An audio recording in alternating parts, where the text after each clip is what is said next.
ஜெபம் பண்ணலை, எனக்கு எங்கள் மாமாவையும் மாமையாரையும் பார்க்குறக்கே நேரம் இல்லை. அடுத்திருப்ப ஒரு மனநிலை, இதிலே தேர்ச்சி, நான் இதெல்லாம் செய்கிறதுனால நான் நல்லவன், நான் ஆன்மீகவாதி அப்படின்னு சொல்லக்கூடியவங்க இருக்கிறாங்க. இதெல்லாம் செய்யக்கூடிய அடிப்படையில் யோசிச்சு பாருங்க. நம்மளுக்கு வரும் மத்தேயு நற்செய்தி 25வது அதிகாரம் 35வது வசனத்தை வாசிங்க யாராவது. மத்தேயு நற்செய்தி 25வது அதிகாரம் 35வது வசனம். நான் பசியாயிருந்தேன், நீங்கள் உணவு கொடுத்தீர்கள், தாகமாயிருந்தேன், என் தாகத்தை தணித்தீர்கள், அந்நியனாக இருந்தேன், என்னை ஏற்றுக்கொண்டீர்கள், ஆடையின்றி இருந்தேன், ஆடை அணிவித்தீர்கள், நோயிற்றிருந்தேன், கவனித்துக் கொண்டீர்கள், சிறையில் இருந்தேன், தேடி வந்தீர்கள். இதெல்லாம் நம்ம செய்யறது. இதெல்லாம் செஞ்சுட்டு நான் நற்கருணை ஆண்டவர் மீதோ இல்லைன்னா அன்னை மரியாள் மீதோ இங்கே திருப்பலி மீதோ நம்பிக்கை இல்லாமல் இருந்துட்டுனா அதுவும் ஆன்மீகம் அல்ல. இப்படிப்பட்ட காரியங்களை செய்யக்கூடியவங்க நிறைய பேர் இருக்காங்க. வீட்டில் நல்லா செய்யக்கூடியவங்க இருப்பாங்க. அவங்களும் அதை ஆன்மீகம் என்று நினைத்து விடக்கூடாது. அதுவும் முதிர்ச்சியானதல்ல, அதுவும் ஒரு தேக்க நிலை தான், அது ஒரு வகை வழிதான். அப்போ முன்னோரு கடத்தலுக்கு செல்லணும் என்றால் அதில் நம்ம யோசித்து பார்த்தோம் என்றால், ரூத்து அவர்களுடைய வாழ்க்கையை பார்த்தால், தன்னுடைய அடுத்து என்னுடைய மாமியாருக்காக நான் வாழ்கிறேன், யோனத்தான் என்னுடைய நண்பனுக்காக வாழ்கிறேன் என்று சொல்லி வாழ்ந்தவர்கள். சரியா? அடுத்த மனநிலை இரக்க மனநிலை. யாராவது வாசிங்க மத்தேயு நற்செய்தி 14வது பிரிவு 14ஆம் வசனம். மத்தேயு நற்செய்தி 14வது பிரிவு 14ஆம் வசனம். இயேசுவுக்கே புகழ். கையோசித்து சொல்லுங்க, என் கூட இருக்கீங்களா? பெருந்திரளான மக்களை கண்டு அவர்கள் மீது பரிவு கொண்டார், உடல் நலமற்றோரை குணமாக்கினார். அவர்கள் மீது பரிவு கொண்டு உடல் நலமற்றோரை குணமாக்கினார். அந்த இரக்க மனநிலை. இன்னைக்கு இரக்க செய்யக்கூடிய நிறைய பேர் இருக்காங்க. நிறைய நல்ல காரியங்கள் செய்யக்கூடிய, உதவி செய்யக்கூடியவங்க, கேட்குறவங்களுக்கெல்லாம் கொடுக்கக்கூடியவங்க இருக்கிறாங்க. ஆனால் அவர்களுடைய வாழ்வு நிலையோ எப்போ எதை கேட்டாலும் கொடுத்துருவாங்க. வாழ்வு நிலையோ நற்கருணை ஆண்டவர் மீது நம்பிக்கை இல்லாமல் இருக்கலாம், விவிலியத்தின் மீது நம்பிக்கை இல்லாமல் இருக்கலாம், ஆனால் கேட்டதை கொடுத்துருவாங்க. இதுவும் நம் ஆன்மீகத்தில் ஒரு முதிர்ச்சி நிலையா? இல்லைன்னா முதிர்ச்சி நிலை கிடையாது. அப்போ ஆன்மீகத்தினுடைய முதிர்ச்சி நிலையை அடைவதற்கு நாம் யோசித்து பார்க்க வேண்டும். சரி, யோசித்து பார்த்தோம்னா அங்கே சகோதரர்கள் இருக்கிறாங்க. யோசேப்பு என்ன பண்ணுவாங்க, தள்ளி விடுவாங்க. எங்க தங்கில தள்ளி விடுவாங்க, கிணத்துக்குள்ள தள்ளி விடுவாங்க. அப்போ ரூபன் சொல்லுவாரு, அவரை கொண்டுராதீங்க, அவரை கொண்டுராதீங்க அப்படின்னு சொல்லுவாரு. அது ஒரு இரக்கமான நிலை தான். ஆனால் அதுக்கு முன்னால தன் சகோதரனை தண்டிக்க வேண்டும் என்று நினைக்கின்றார். பார்த்தீங்களா? தண்டிக்க வேண்டும் என்று நினைக்கிறார். அவனுக்கு எதாவது பொறாம வச்சுட்டு கொண்டுராதீங்க அப்படின்னு சொல்றது ஒரு மனநிலை. ஆனால் அந்த மனநிலை ஒரு இரக்க மனநிலை தான். ஆனால் அது ஆன்மீகம் அல்ல என்பதை புரிந்து கொள்ள வேண்டும். அன்புக்குரியவர்களே, ரெபெக்காள் ஆபிரகாமினுடைய அந்த பணியாளர்கள் வந்த பொழுது அவர்களுக்கு அதாவது இரக்கம் கொடுத்து என்ன செய்றா, தண்ணி கொடுக்குறா. அதோடு சேர்ந்து ஒட்டகத்துக்கு தண்ணி கொடுக்குறா. உடனே அவள் முழுமையான ஆன்மீகவாதி என்று சொல்லிவிட முடியுமா? முடியாது. இப்படிப்பட்ட நபர்கள்லாம் இருக்கிறாங்க. நம்மளும் ஒரு சில பேர் இப்படிப்பட்ட தேக்க நிலையில் இருந்து கொண்டு இருக்கின்றோம். அப்படி என்றால் நம்ம அடுத்த கட்ட நிலை, இன்னும் 6வது நிலை என்ன அப்படின்னு சொல்லும் போது, ஞானம் உடையவர்கள். ஞானம் யாரெல்லாம் ஞானம் இருக்கிறாங்களோ அவங்கெல்லாம் என்ன பண்ணுறாங்க, நாங்களாம் முதிர்ச்சி அடைஞ்சவங்க அப்படின்னு சொல்றாங்க. யாராலும் வாசிங்க நீதிமொழிகள் புத்தகம் 1:7 வசனம். ஆண்டவரிடம் கொள்ளும் அச்சமே ஞானத்தின் தொடக்கம். ஆண்டவரிடம் கொள்ளும் அச்சமே ஞானத்தின் தொடக்கம். சில பேர் ஞானமும் இருக்கு, என்ற நல்ல நல்ல ஞானம் இருக்கு, பைபிள் ஞானம் இருக்கு, என்ற படிப்பு ஞானம் இருக்கு, இந்த உலகத்தின் ஞானம் இருக்கு, எனவே நான் முதிர்ச்சி அடைஞ்சவன் அப்படி சொல்லக்கூடியவங்க இருக்காங்க. ஆனால் இதுவெல்லாம் முதிர்ச்சி கிடையாது. அப்ப எது முதிர்ச்சி என்று சொல்லும் பொழுது அழகாக நமக்கு சொல்லுகிறது, விவிலியம் சொல்லுகின்றது. யாராவது வாசிங்க யோவான் 10:30. யோவான் 10:30.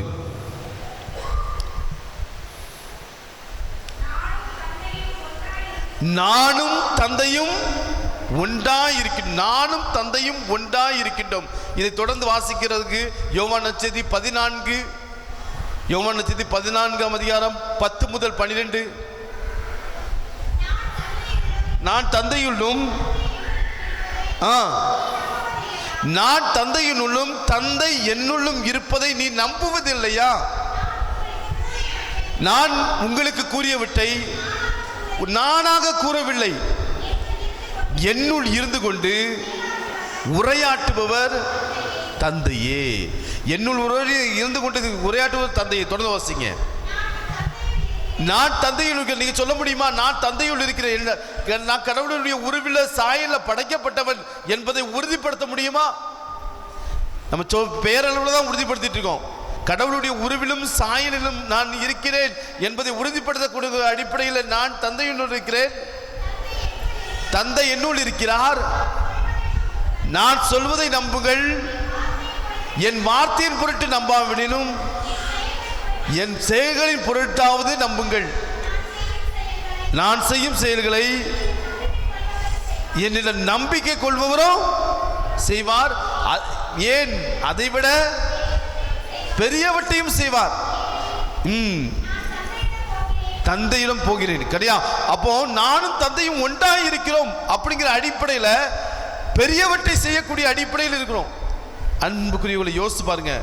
அந்த வரிசையில் வருகின்றவள் தான் அன்னை மரியாள். அன்னை மரியாள் அந்த வரிசையில் வருகின்றவளாக இருக்கின்றாள். என்ன செய்கிறாள்? அவளுடைய செயல்பாடு என்ன? இந்த ஏழையும் அன்னை மரியாளுடைய வாழ்க்கையில் யோசிச்சு பாருங்க.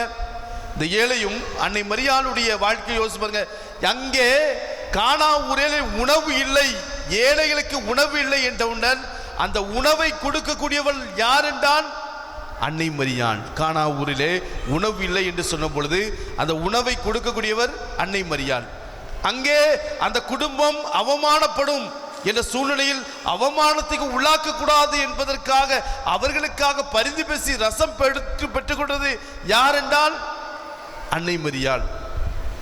மகிழ்ச்சி கொடுப்பதற்கு அன்னை மரியாள் உதவுகின்றார். அங்கே இயேசு முதல் புதுமையை செய்வதற்கு தூண்டியது யார் என்றால் அன்னை மரியாள்.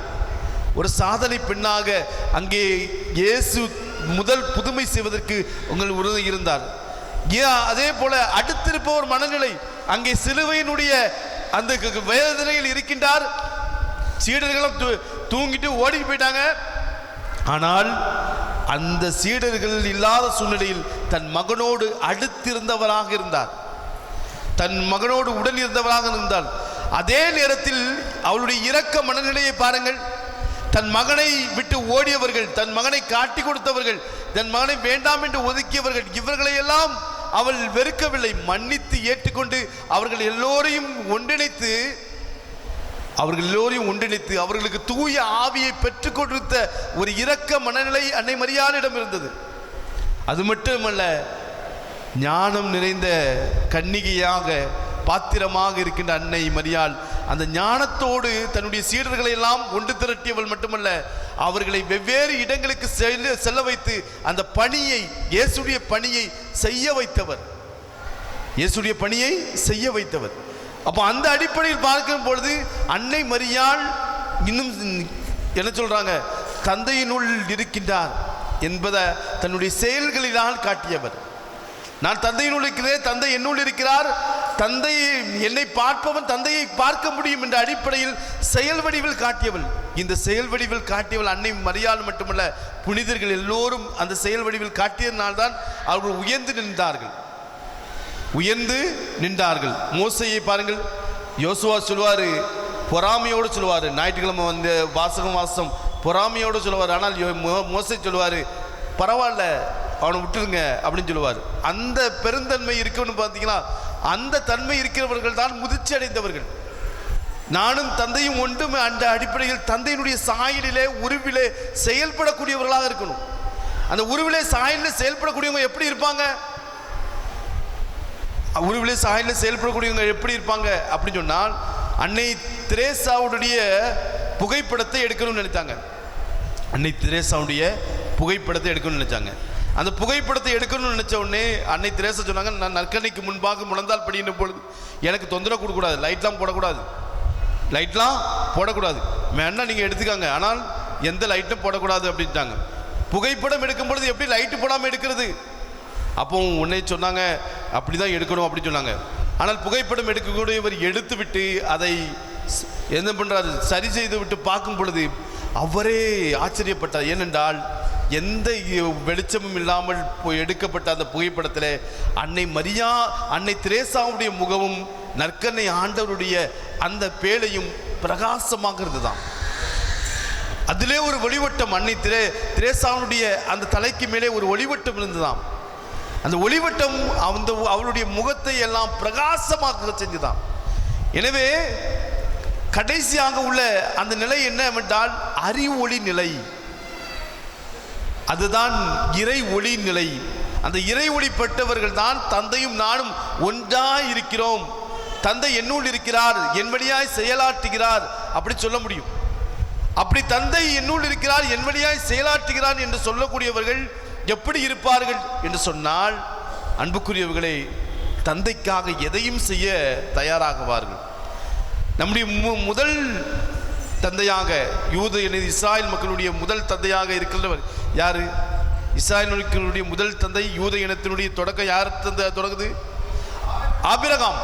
12:1 வாசிங்க யாராவது. 12:1 தொடக்க நூல் 12:1. ஆண்டவர் ஆபிரகாமை நோக்கி நாட்டிலிருந்தும் உன் இனத்தவரிடமிருந்தும் உன் தந்தை வீட்டிலிருந்தும் நான் உனக்கு காண்பிக்கும் நாட்டுக்கு செல்.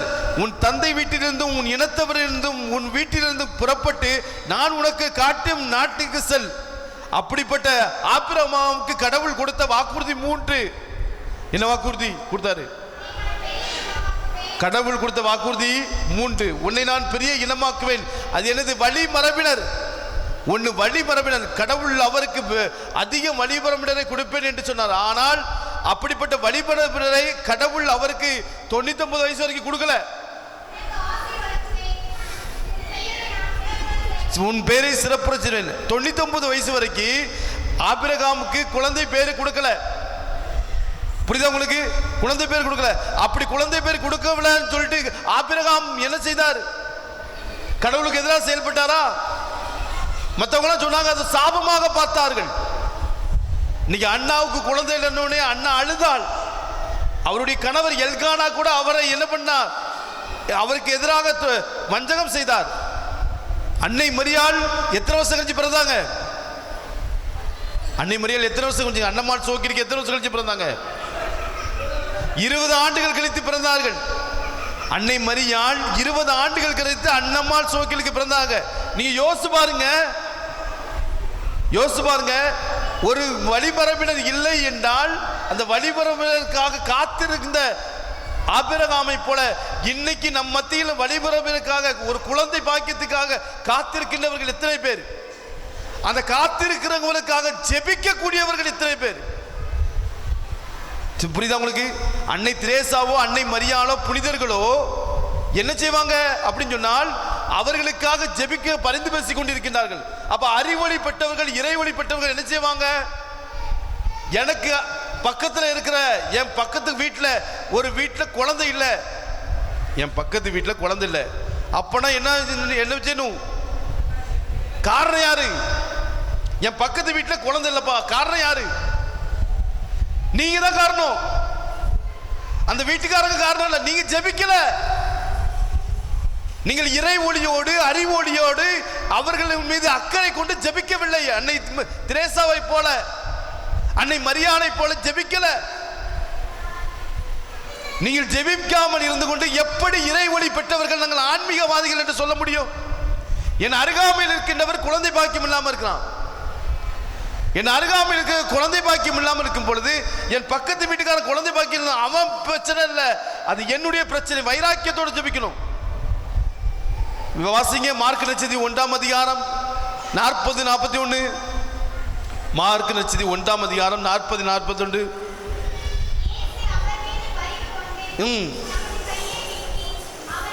மார்க் நற்செய்தி 1ஆம் அதிகாரம் 40. தொழுநோயாளர் ஒருவர், நீர் விரும்பினால் எனது நோயை நீக்க மும்மால் முடியும், முழந்தால் படியிட்டு வேண்டாம், முழந்தால் படியிட்டு வேண்டாம். நீங்களும் நானும் யோசிச்சு பாருங்க, என்னை காட்டு ஒரு என் பக்கத்துல வீட்டில் உள்ளவங்களுக்கு குழந்தை பாக்கியம் இல்லைன்னு சொல்லிட்டு நான் முழந்தால் படிட்டு மண்டாடி இருக்கிறேனா? அப்படி மண்டாடி இருந்தால் இப்ப இயேசுக்கே நன்றி சொல்லுங்க. மண்டாடியவங்க இருந்தா என் பக்கத்து வீட்டிலுக்காரங்களுக்கு, நான் சொந்தக்காரங்களுக்கு வேண்டியிருப்பேன், என் மகனுக்கு வேண்டியிருப்பேன், என் மருமகளுக்கு வேண்டியிருப்பேன். ஆனா என் பக்கத்து வீட்டுக்காரங்க குழந்தை பாக்கியம் இல்லை, அவங்களுக்காக நான் ஜெபிச்சிருக்கேன். நான் இறை வழிபட்டவள், நான் ஜெபிக்கலையே. இயேசுவே என்னை மன்னியும் சொல்லுங்க. நம்ம யாருமே ஜெபிக்கல பார்த்தீங்களா? நம்ம பக்கத்து வீட்டுக்காரங்க நிலையை நினைச்சு ஒண்ணு, ஒரு மடி மரபினர் இல்லவிட்டால் ஏற்பாட்டில் சொல்லுது அவர்கள் சாபமாக பார்க்கப்படுகிறது. நம்மளும் அப்படிதான் பார்த்துட்டு இருக்கோம். ஆனால் ஆண்டவர் அவரை உயர்த்துகின்றார். உன்னை சிறப்புற செய்வேன் என்று சொன்னவர் ஆபிரகாமுக்கு வழிமரபினர் கொடுத்து பெரிய இனமாக்கினார். ஆமென். அதே போல் என் அருகாமையில் இருக்கின்ற என் பக்கத்து வீட்டில் இருக்கின்றவனுக்கு நான் எனது ஒவ்வொரு நாளும் ஜெபிக்கும் பொழுது நான் இறை ஒளி பெற்றவனாக இருப்பேன். கடவுளுடைய சாயலில் உருவிலே நான் செய்கின்றவனாக இருப்பேன். சரியா? ரெண்டாவது வாக்குறுதி என்ன? நேரமாவது, அதனால வேகமா சொல்லிடுவோம். ரெண்டாவது வாக்குறுதி என்ன? கடவுள் ஆபிரகாம் கொடுத்தது ரெண்டாவது வாக்குறுதி என்ன? என்னது? நிலம். நிலம், இந்த இடம் முழுவதும் உனக்கு என்னது? உனக்கு உரிமையாக்கப்படும். உனக்கு எல்லாம் இந்த நாடு முழுவதும் உனக்கு உரிமையாக்கப்படும். அடிமையாக அழைத்தவர் ஒரு இடத்துல இருந்து அடிமையாக அழைத்து வந்துட்டு நீ போற இடமெல்லாம் என்னது வளமையாகவும் செழிப்பாகவும் உனக்கு நிலம் உரிமையாக்கப்படும். அன்புக்குரியவங்களே, நான் கேட்கிறேன், என் பக்கத்து வீட்டுக்காரங்களுக்கு, எனக்கு வீடு இருக்குங்க, என் பக்கத்து வீட்டுக்காரங்க வாடகை வீட்டில் இருக்காங்க, அவங்களுக்கு நிலம் கூட இல்லை, வீடு இல்லை, அவங்களுக்காண்டி என்னைக்காண்டி நிலத்துக்காண்டி வீட்டுக்காண்டி ஜெபிச்சிருக்கீங்களா? அவனுக்கு வீடு கிடைக்கணும், அவனுக்கு நிலம் கிடைக்கணும், அவன் நல்ல ஒரு வீடு கட்டி சந்தோஷமா வாழணும் அப்படின்னு ஜெபிச்சிருக்கணுமா? மாதாவினுடைய பெயரால, மாதாவினுடைய பரிந்துரை நம்பி இந்த மாதாட்ட வந்து மண்டாடி இருக்கிறோமா? மாதாவே உங்களுடைய பரிந்துரை அந்த குடும்பத்துக்கு இருக்கணும். அப்ப காரணம் யாரு? என் பக்கத்து வீட்டுக்காரங்களுக்கு நிலம் இல்லை, அவங்களுக்கு வீடு இல்லை, அவங்களுக்கு சொந்த வீடு இல்லை அப்படின்னு இருக்குன்னா அது காரணம் யாரு? நான் ஜெபிக்கல, வைராக்கியத்தோட ஜெபிக்கல. அவங்க ஜெபிக்கல விட்டுருங்க, அந்த வீட்டுக்காரங்க ஜெபிக்கலன்னு விட்டுருங்க. நான் ஜெபிக்கல நம்பிக்கையோடு. நான் ஆன்மீகவாதி தானே, நான் இறைவனை பெற்றவர் தானே, நான் நற்கனை உட்கொள்கின்றவர் தானே, நான் இறைவார்த்தையை வாசிக்கின்றவர் தானே, அன்னை மரியாளுடைய ஜெபமாலை ஒப்பு கொடுக்கின்றவர் தானே. நான் எத்தனை முறை நான் ஜெபித்திருக்கின்றேன். என் அருகாமையில் இருக்கின்ற சகோதரன் வீடு இல்லாமல் இருக்கிறா, என் அருகாமையில் இருக்கிற சகோதரி வீடு நிலம் இல்லாமல் இருக்கிறா, அவளுக்காக நான் ஜெபிச்சிருக்கிறேன். ஜெபிச்சிருக்கோமா? ஜெபிச்சனா நீங்க இயேசுக்கே புகழ் சொல்லிருங்க.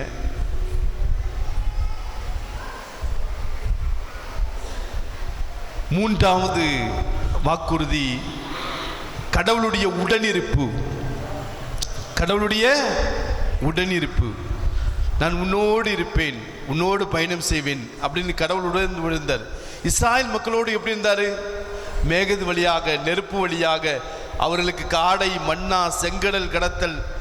என்ன, அவர் பார்வோன் படை வந்த பொழுதெல்லாம் அவர்களை வீழ்த்தி இந்த மக்களை எல்லாம் பாதுகாத்து கானான் தேசத்துக்கு கொண்டு போனாங்க. அந்த கடவுளுடைய உடனிருப்பு இருந்தது. யாரோடு இருந்தது? ஆபிரகாமோடு இருந்தது. எங்கெல்லாம் பிரச்சனை வந்ததோ அங்கே ஆபிரகாமோடு உடன் இருந்தார். இன்னைக்கு நம்ம வீட்டில் கடவுளுடைய உடனிருப்பு இல்லாதவர்கள், நம்ம அருகாமையில் வீட்டில் இருக்காரில்ல, அவங்கள்ட்ட கடவுளுடைய உடனிருப்பு இல்லை, அவங்களுக்கு கடவுள் நம்பிக்கையே இல்லைங்க. என் பக்கத்து வீட்டுக்காரங்களுக்கு எனக்கு இருக்கு, எனக்கு நற்கண்ணை மேலே நம்பிக்கை இருக்குது, மாதா மேலே நம்பிக்கை இருக்குது, புனிதர்கள் மேலே நம்பிக்கை இருக்குது. என் அருகாமையில் இருக்கிறவங்களுக்கு கடவுள் நம்பிக்கை இல்லை. குடி நோயினால் பாதிக்கப்பட்ட குடும்பமாக இருக்குது, பல்வேறு போதை பழக்கத்தினால பாதிக்கப்பட்ட பையங்க இருக்காங்க, பல்வேறு தீய பழக்கத்தினால பாதிக்கப்பட்ட பிள்ளைகள் இருக்காங்க, பல்வேறு தவறான வழியில் சென்ற குடும்பம் இருக்கு. இவர்களுக்காக நான் ஜெபித்திருக்கின்றனா? அவர்களோடு கடவுள் உடனிருக்க வேண்டும். நீங்க யோசிச்சு பாருங்க, எனக்காண்டு ஜெபிச்சிருப்பேன், இறை ஒளி பெற்றவர்கள், அறி ஒளி பெற்றவர்கள், என்லைட்டன்மெண்ட் ஒரு ஆங்கிலத்தை சொல்லுவாங்க. அந்த பெற்றவர்கள் என்ன செய்வாங்கன்னா அடுத்தவர்களுக்காக ஜெயிப்பாங்க. அதனால தான் ஒரு புனிதர்கள். நம்மளுக்காண்டியே ஜெபிச்சுட்டு இருக்கிறதுனால தான் நம்ம எனது முதிர்ச்சி அடையாதவர்களாக இருக்கிறோம். அந்த முதிர்ச்சி என்பது அறிவொளி, இறை ஒளி, என்லைட்டன்மெண்ட் என்பது நான் அடுத்திருப்பவர்களை இன்னும் அதிகமாக நேசித்து அவர்களுக்காக என் ஜபத்தை என்ன பண்றது, வைப்பது. என்னை பார்ப்பவன் தந்தையை பார்க்கிறான், அதைவிட மேலானதையும் செய்வான். யோசிச்சு பாருங்க, கடவுளுடைய உடனிருப்பு ஒரு பக்கத்து வீட்டுக்காரங்களுக்கு இல்ல, அவங்களுக்காக நான் இந்த திருவிழாவில் ஜெபிச்சிருக்கேன் அப்படி சொல்லக்கூடியவங்க ஆமேன்னு சொல்லுங்க. பக்கத்து வீட்டுக்காரங்களுக்கு குடிநோயினால பாதிக்கப்பட்டிருக்காங்க, அவர் குடிநோயிலிருந்து வெளிவர வேண்டும் என்று சொல்லக்கூடியவங்க ஆமேன்னு சொல்லுங்க. இப்போ நம்ம திருவிழா எதுக்காண்டி கொண்டாடுறோம்? நான் ஆசீர்வதிக்கப்பட வேண்டும், நீயே ஆசீர்வாதமாய் இருப்பாய். தொடக்க நூல் 12:2 சொல்ல, நீயே ஆசீர்வாதமாய் இருப்பாய். நம்முடைய ஜெபம் ஆசீர்வாதமானதாக இருக்கணும். நீங்க கத்தோலிக்க திருச்சபையினுடைய ஜெபம், கத்தோலிக்க திருச்சபையில் இருக்கின்ற ஜெபம் ஆசீர்வாதமானது. நீ நற்கனையை உட்கொள்கிறாய். அன்னை மரியாளுடைய ஜெபமானே சொல்றான். அப்படி சொல்லக்கூடிய நான் ஆசீர்வாதமன். அந்த ஆசீர்வாதத்தை மற்றவர்களோடு பகிர்ந்து கொள்ள வேண்டும். அப்ப ஆசீர்வாதத்தை என்ன பண்ணும்? ஆசீர்வாதத்தை என்ன பண்ணும்? மற்றவங்களோட பகிரணும். அப்படி ஆசீர்வாதத்தை மற்றவங்களோட பகிரும் பொழுது நம்முடைய ஆசீர்வாதம் என்ன பண்ணும்? பெருகும். சரியா? அதே நேரத்தில் என்னிடம் ஆசீர்வாதம் இருக்குது அப்படிங்கிற ஒரு அங்கீகாரத்தை நம்ம கொடுக்கணும். இன்னைக்கு நம்ம ஆசீர்வாதம் இருக்கிறது ஒரு அங்கீகாரம் எனக்கே இல்லையே. நான் ஆசீர்வதிக்கப்பட்டவன் அப்படிங்கிற ஒரு அங்கீகாரம் இருக்கா? அதை உணர முடியலையே. ஆசீர்வாதத்தை பகிர்வதற்கு மனமில்லாதவர்களா இருக்கிறமே நான் ஜெபிக்கணும். அந்த ஆசீர்வாதத்தை அங்கீகரிக்க மட்டுமல்ல, ஆசீர்வாதத்தை பகிர்வது மட்டும் இல்ல, ஆசீர்வாதத்தை பெருக்கணும். எப்படி பெருக்க முடியும்? முழந்தால் படியிட்டு நம்பிக்கையோடு வேண்டு, இந்த 10 நாளும் அதற்காண்டி ஒப்புக்கொடு. இது ஜெபமால மாதம். இந்த ஜெபமால மாதத்துல ஜெபமாலை அன்னை வழியாக ஒப்பு கொடுங்க.